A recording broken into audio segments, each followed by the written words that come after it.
Hi all, third sem BBA സ്റ്റുഡൻസിൻ്റെ 4-year degree third semester BBA സ്റ്റുഡൻസിൻ്റെ ഒരു സബ്ജക്റ്റാണ് domestic logistics management. ഈ സബ്ജക്റ്റിന് exam നമുക്ക് ഇനി അടുത്ത് തന്നെ എക്സാം ഉണ്ട്.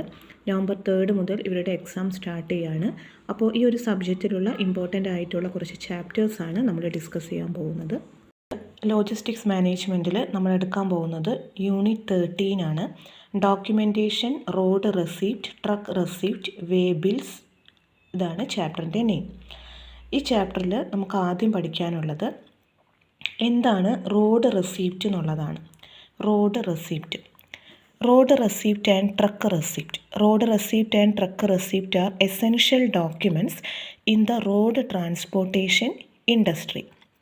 They are used by the carrier or transporter to the shipper or consignee as proof that the goods have been accepted for transportation and are on the way to the destination. അതായത് നമ്മൾ goods റോഡിലൂടെ transport ചെയ്യുന്ന സമയത്ത് നമുക്കതിൻ്റെ ഒരു പ്രൂഫായിട്ടാണ് നമ്മൾ ഈ road receipt എന്ന് പറയുന്നത് യൂസ് ചെയ്യുന്നത്.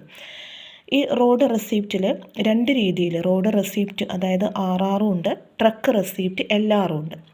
അപ്പോൾ വാട്ട് ഈസ് RR എന്നൊക്കെ ആയിരിക്കും എക്സാമിന് ചിലപ്പോൾ ക്വസ്റ്റ്യൻ ചോദിക്കുന്നത്. അപ്പോൾ എന്താണ് റോഡ് റെസിപ്റ്റ് ആണ് RR എന്ന് പറയുന്നത്.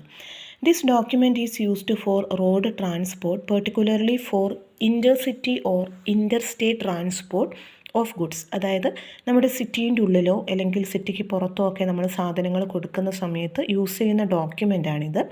It serves as evidence that the goods have been loaded into truck and are in transit. ട്രക്കിൽ നമ്മൾ സാധനങ്ങൾ കൊണ്ടുപോകുന്നുണ്ട്, അതിനൊക്കെ ഉള്ളൊരു എവിഡൻ്റ് ആയിട്ടാണ് റോഡ് റെസിപ്റ്റ് യൂസ് ചെയ്യുന്നത്. ദെൻ ട്രക്ക് റെസിപ്റ്റ് ആണ് LR. This is similar to road receipt but it specifically refers to receipt issued by the carrier for the goods loaded onto truck. ഇപ്പോൾ truck receipt എന്ന് പറഞ്ഞിട്ടുണ്ടെങ്കിൽ നമ്മൾ goods ട്രക്കാണ് use ചെയ്യുന്നത്, goods കാരിയറിന് വേണ്ടിയിട്ട്. അങ്ങനെയുള്ള കേസിലാണ് നമ്മൾ ട്രക്ക് റെസിപ്റ്റ് യൂസ് ചെയ്യുന്നത്. Then contents of road receipt and truck receipt. അതിൽ എന്തൊക്കെ കണ്ടൻസ് ഉണ്ട് നമ്മൾ അതിൽ കാണിച്ചിരിക്കുന്നത് കൺസൈനർ ഓർ കൺസൈനി ഡീറ്റെയിൽ ആണ്. കൺസൈനറിൻ്റെയും കൺസൈനിയുടെയും ഡീറ്റെയിൽസ് ഉണ്ടാവും. ദെൻ ഗുഡ്സിൻ്റെ ഡിസ്ക്രിപ്ഷൻ, അതായത് ഗുഡ്സിൻ്റെ ക്വാണ്ടിറ്റി, വെയ്റ്റ്, നേച്ചർ, അങ്ങനെയുള്ള കാര്യങ്ങൾ. Date and time of shipment, ഏത് ടൈമിലാണ് ഏത് ഡേറ്റിലാണ് ഇത് ഷിപ്മെൻറ്റ് നടത്തുന്നത്. വെഹിക്കിളിനെ കുറിച്ചുള്ള ഡീറ്റെയിൽസ്, വെഹിക്കിൾസ് ഏതാണ് യൂസ് ചെയ്യുന്നത്, അതിൻ്റെ നമ്പർ, വെഹിക്കിൾ രജിസ്ട്രേഷൻ ഡീറ്റെയിൽസ്, അങ്ങനെയുള്ള കാര്യങ്ങൾ. പിന്നെ ഒറിജിൻ, ഡെസ്റ്റിനേഷൻ ഏതാണ്, അതിൻ്റെ കാര്യങ്ങൾ ഉണ്ടായിരിക്കും. പിന്നെ ഫ്രൈറ്റ് ചാർജ്, എത്ര ഫ്രൈറ്റ് ചാർജ് ഉണ്ട്, കാരിയറിൻ്റെ സിഗ്നേച്ചർ, ഇതെല്ലാം അതിൽ ഇമ്പോർട്ടൻ്റ് ആണ്. പിന്നെ പറയുന്നത് പഠിക്കേണ്ട ഒരു കാര്യം വേബിലാണ്. എന്താണ് ഈ വേബിൽ എന്ന് പറഞ്ഞാൽ?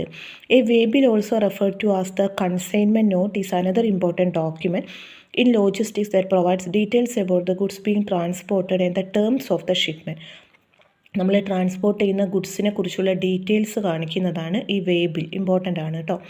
അതിൻ്റെ കണ്ടൻസ് എന്ന് പറഞ്ഞാൽ ഇതേപോലെ തന്നെ ഷിപ്പറിൻ്റെയും കൺസൈനിൻ്റെയും ഇൻഫോർമേഷനും, ഗുഡ്സിനെ കുറിച്ചുള്ള details, carrier information, origin and destination, എത്ര ട്രാൻസ്പോർട്ടേഷൻ ചാർജ് വരുന്നുണ്ട്, അതുപോലെ ടേംസ് ഓഫ് ഡെലിവറി, ഇങ്ങനെയുള്ള കാര്യങ്ങളൊക്കെയാണ്. ഡേറ്റ്, ഡിസ്പാച്ചിൻ്റെ ഡേറ്റ്, അതെല്ലാം ഇതിൽ കാണിച്ചിരിക്കണം. അതാണ് അതിൽ വരുന്നത്. പിന്നെ ഇമ്പോർട്ടൻസ് എന്താണ് ഈ വേബിളിൻ്റെ importance? Confirmation of shipment agreement, ഒരു ഷിപ്മെൻറ്റിൻ്റെ എഗ്രിമെൻറ്റ് കാണിക്കുന്നതാണ്. അതുപോലെ തന്നെ ഒരു കമ്മോഡിറ്റിയുടെ ഓണർഷിപ്പ് നമുക്കാണ് എന്ന് കാണിക്കുന്ന ഒരു പ്രൂഫാണ്. പിന്നെ ട്രാക്കിങ്ങിൻ്റെ ഒരു മൂവ്മെൻറ്റ് കാണിക്കുന്നുണ്ട്. അതുപോലെ നമുക്ക് ലീഗൽ പ്രൊട്ടക്ഷൻ തരുന്നുണ്ട്, ഇങ്ങനെയുള്ളതൊക്കെ നമ്മൾ മെയിൻറ്റെയിൻ ചെയ്യുന്ന സമയത്ത്. പിന്നെ നമുക്ക് പ്രോപ്പറായിട്ട് ഇത് കോർഡിനേറ്റ് ചെയ്യാനും പറ്റും. ഇങ്ങനെയുള്ള കാര്യങ്ങളൊക്കെയാണ് അതിൽ പറയുന്നത്. ഇത്രയുമാണ് ഈ ചാപ്റ്ററിൽ നമുക്ക് ഇമ്പോർട്ടൻ്റ് ആയിട്ട് വരുന്നത്. അപ്പോൾ നിങ്ങൾ പഠിക്കേണ്ട കാര്യം എന്താണ് റോഡ് റെസിപ്റ്റ്, ട്രക്ക് റെസിപ്റ്റ്, അതിൻ്റെ കണ്ടൻസ് എന്താണ്, പിന്നെ വേബിൽ എന്താണ്, വേബിലിൻ്റെ കണ്ടൻസ്, ഇത്രയും കാര്യങ്ങളാണ് ഈ ചാപ്റ്ററിൽ ഇമ്പോർട്ടൻ്റ് ആയിട്ടുള്ള കാര്യങ്ങൾ.